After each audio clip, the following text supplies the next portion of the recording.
Kalau kita membaca hidup Paulus ini, kita melihat bahwasanya hidup Paulus sesudah dia dipanggil Tuhan merupakan satu pertandingan yang terus menerus, pergumulan yang terus menerus. Paulus berkata, aku telah mengakhiri pertandingan, aku telah mengakhiri perlombaan. Dan tentunya Paulus membuangkan semua beban-beban berat. Tentunya Paulus membuangkan semua pikulan-pikulan berat. Tentunya Paulus membuangkan dosa-dosa yang bisa menjerat dia, sehingga dia bisa berlari dengan cepat dalam perlombaan yang diwajibkan bagi Paulus, juga diwajibkan bagi kita semua. Amin. Ya, firman Tuhan berkata, jikalau kita mau mengikut Yesus, kita harus menyangkal diri kita dan mengangkat salib setiap hari. Inilah perlombaan, mengalahkan kehendak daging, mengalahkan hawa nafsu, dan berjalan dalam Roh Kudus.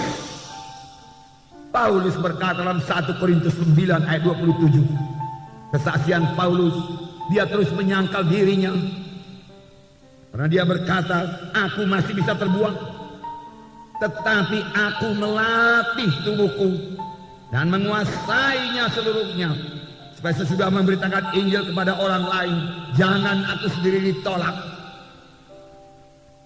Jangan aku sendiri ditolak, sudah aku memberitakan Injil kepada orang lain. Rupanya sesudah kita memberitakan Injil kepada orang lain, tetapi sesudah itu, hari-hari berikutnya, tahun-tahun berikutnya dari akhir hidup kita ini, kita pakai hidup dalam kehendak daging, maka Tuhan akan menolak kita. Paulus tidak mau hal itu terjadi kepadanya.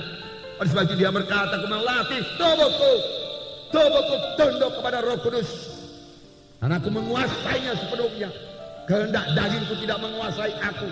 Aku dan kuasa Roh Kudus menguasai kehendak dagingku, menguasai hawa nafsuku, menguasai kemarahanku, menguasai kemalasanku.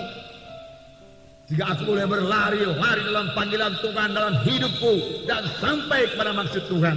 Inilah hidup Paulus yang penuh penyangkalan diri, yang berhasil. Itulah dia hidup Paulus yang perlu kita teladani, supaya kita juga berhasil padaku. Bagaimana Paulus?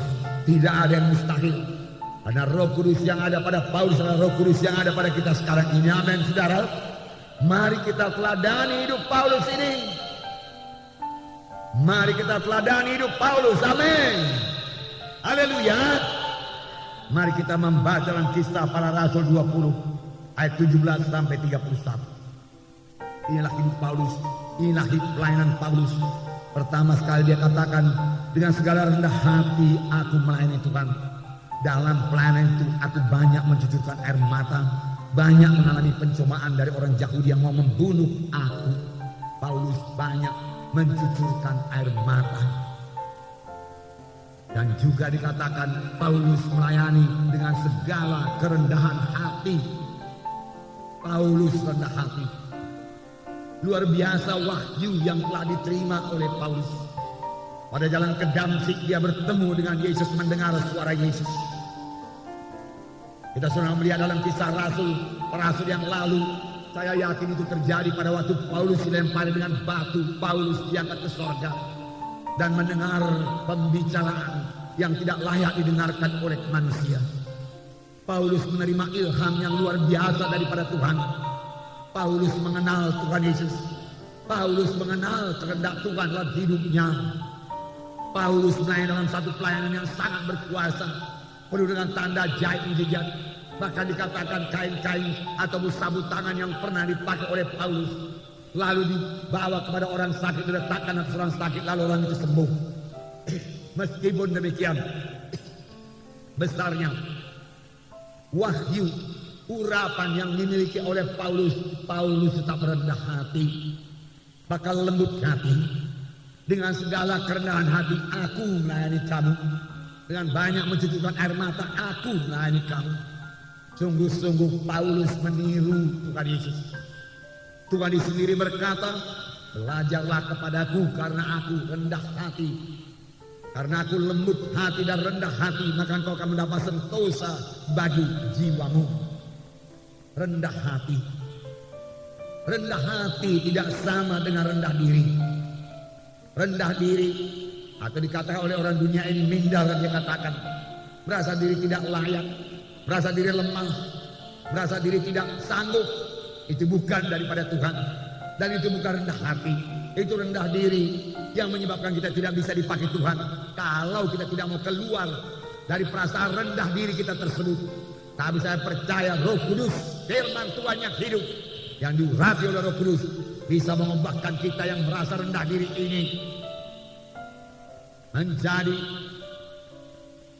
orang yang bisa dipakai Tuhan, menjadi orang yang memiliki semangat yang menyala-nyala, menjadi orang yang memiliki visi yang baru, mengenal keadaannya yang baru dalam Tuhan, bahwasanya Tuhan telah memberikan pada satu hidup yang baru, hidup yang berkemenangan, hidup yang berhasil, bahwasanya dalam Tuhan dia akan menjadi orang yang berhasil. Amin. Oleh sebab itu buang semua perasaan rendah diri saudara, karena di dalam Tuhan Yesus adalah satu kejadian yang baru.